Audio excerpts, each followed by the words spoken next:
আসসালামু আলাইকুম এভরিওয়ান। বাংলাদেশ ইন্ডিয়ার কাছে 6 উইকেটের বড় ব্যবধানে হেরে গেছে এবং চ্যাম্পিয়ন্স ট্রফি নিজেরা পরাজয় দিয়ে শুরু করলো।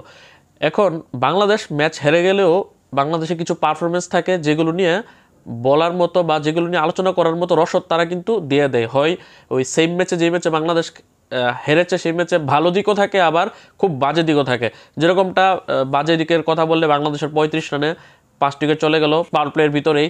আবার যদি ভালো দিক বলেন, এই ব্যাটিংয়ের মধ্যে কিন্তু 199 বল 154 রানে একটা পার্টনারশিপ দেখেছি আমরা জাকির আলী এবং তাহিদ হৃদয়ের।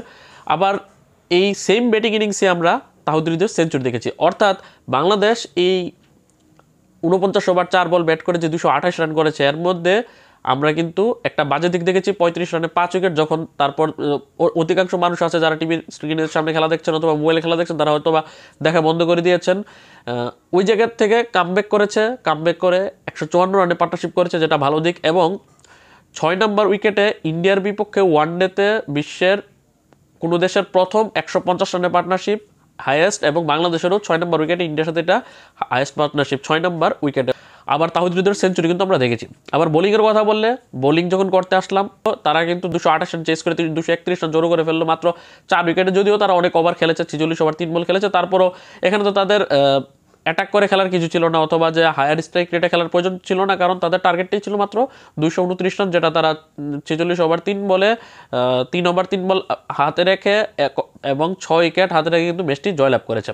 এখন ইন্ডিয়ার জন্য নিতান্ত একটা জয়, এটাকে নিয়ে তারা এত একটা মাথা ঘামাবে না। তাদের এখন নেক্সট লক্ষ্য থাকবে পরবর্তী 2 ম্যাচ পাকিস্তান এবং নিউজিল্যান্ডের মধ্যে একটি অন্ততপক্ষে জয়লাভ করা। এর মধ্যে আগামী 23 ফেব্রুয়ারি দুবাইয়ের মাঠে, সেম মাঠে কিন্তু পাকিস্তানের বিপক্ষে ইন্ডিয়ার ম্যাচ আছে। ইন্ডিয়া যদি পাকিস্তানকে হারিয়ে দেয় তাহলে তারা প্রায় প্রায় কনফার্ম হয়ে যাবে তারা সেমিফাইনালের জন্য।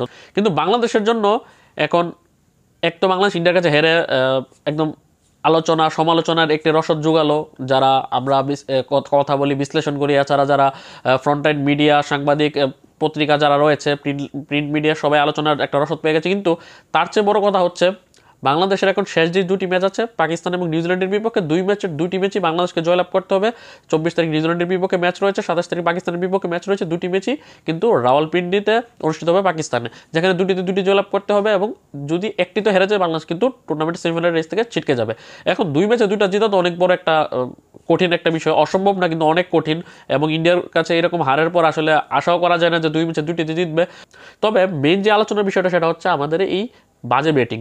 এখানে আমাদের প্রথম কথা হচ্ছে, আমরা যেটা নিয়ে আমরা চিল্লাপাল্লা করছিলাম যে তাহিদ হৃদয় নাকি জাকির আলী একাদশে কে খেলবে, কিন্তু আমরা একাদশে 2জনকে দেখতে পেয়েছি এবং 2জনের ব্যাটে রান, তাদের 2জনের উপর ভর করে কিন্তু বাংলাদেশ এতগুলো রান জড়ো করতে পারলো। মূলত মাহমুদুল রিয়াদের ইনজুরির কারণে মূলত তাহিদ হৃদয় একাদশে আসতে পেরেছে, আর নয়তো জাকির আলী আর রিয়াদ খেলতো। তবে রিয়াদের জায়গাতে তাহিদ হৃদয় খেলে কিন্তু অবশ্যই রিয়াদ থাকলেও এত ভালো হয়তো বা খেলতে পারতো না। যেটা তাহিদ হৃদয় করে দেখেছে সেটা অ্যাপ্রিশিয়েট করার মতো। 118 বলে 100 রান, তার প্রথম ওয়ানডে সেঞ্চুরি এটা তার। এছাড়া জাকির আলীকে আপনার অবশ্যই ক্রেডিট দিতে হবে। 114 বলে 68 রানটাকে অনেকের কম মনে হতে পারে, একটা বাজে স্ট্রাইক রেট, তবে আমি বলবো ভালো একটা স্ট্রাইক রেট ব্যাট করেছে। যদি না শেষ দিকে যদি তাহিদ হৃদয় একটি ইঞ্জুরিতে না পড়তো, তাহলে কিন্তু আরও কিছু রান জোর করতে পারতো বাংলাদেশ বোর্ডে। খুব সম্ভবত 240-45 রান আমাদের হয়ে যেত যদি তাহিদ হৃদয় শেষ দিকে তার পায়ের ইঞ্জুরিটা যদি না দেখা দিত।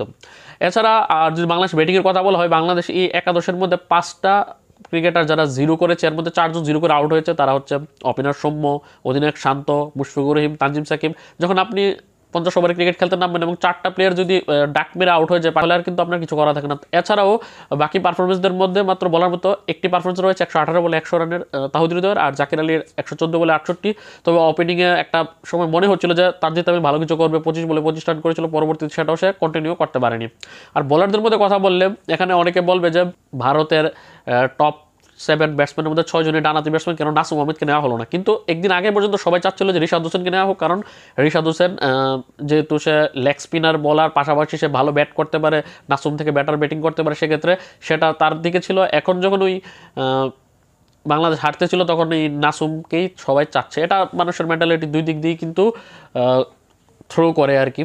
আর তবে রিশাদ হোসেন কিন্তু শেষ দিকে 12 বলে 18 রানটা মনে হয়েছিল, যদি রিশাদ হোসেন আর কিছুক্ষণ মাঠে থাকে তাহলে কিন্তু একটা ভালো স্কোর বাংলাদেশ জড়ো করতে পারতো, যদি তাহিদ হৃদয়ের এই ইঞ্জুরিটা বেশি না হতো, হয়তো বা শেষ দিকে আরও আমরা যেগুলো সিঙ্গেল হচ্ছে সেগুলোকে আমরা ডাবলে দেখতে পারতাম, অথবা বড় কিছু শট খেলতে পারতো। তার পায়ের ইঞ্জুরির কারণে কিন্তু বড় শট খেলার জন্য অ্যাটেম্পটে নিয়ে তাহিদ হৃদয়, পাশাপাশি যদি রিশাদ হোসেন থাকতো হয়তো বা আরও কিছু রান যদি হতো তাহলে আমরা ইজিলি 250 করতে পারতাম। এটা আমাদের একটা আফসোসের বিষয় আছে। আবার 250 করলেও যে আমরা জিতে যেতাম এরকম না, কারণ ভারত অনেক ভালো ব্যাটিং করেছে এবং ভালো ব্যাটিং করে জিতেছে। আমাদের বোলারদের কথা বললে এখানে তাসকিন ভালো বোলিং করেছে, একটি উইকেট শিকার করেছে 9 ওভারে 34 রান দিয়ে। বাকি মুস্তাফিজ থেকে তো ভালো বোলিং আমরা পেলাম না, 9 ওভার 62 রান দিয়ে একটি উইকেট শিকার করেছে। তারপর তানজিম সাকিবও কিছু করতে পারলো না, 8 ওভার 3 বলে 58 রান দিয়েছে। তবে আমাদের যদি স্পিনার ভালো বল করেছে, মিরাজ উইকেট না পেলে কিন্তু 10 ওভারে মাত্র 37 রান দিয়েছে। অন্যদিকে কিন্তু রিশাদ হোসেন ভালো বোলিং করেছে, 10 ওভার 38 রান দিয়ে একটি উইকেট শিকার করেছে। তার মানে এখানে যেটা বোঝা যাচ্ছে, যদি আরেকটা স্পিনার থাকতো হয়তো বা ভালো হতো, আরেকটা জেনুইন স্পিনার না হোক, যদি এখানে মাহমুদুল রিয়াদ একাদশে থাকতো হয়তো বা আরও কিছু ওভার করতে পারতো, কারণ এখানে বোঝাই যাচ্ছিল যে স্পিনাররা ভালো করছে। যেমনটা আমরা যদি ভারতের স্পিন ডিপার্টমেন্টও দেখি, তারা 3 জন স্পিনার 3 জনই কিন্তু ভালো বোলিং করেছে।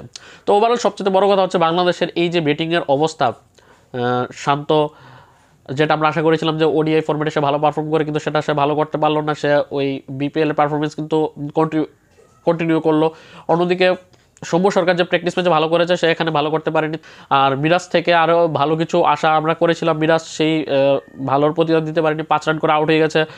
আর বাকি জাকির আলী যদি আরেকটু ভালো স্ট্রাইক রেটে ব্যাট করতো হয়তো বা আরও কিছু রান অ্যাড হতে পারতো।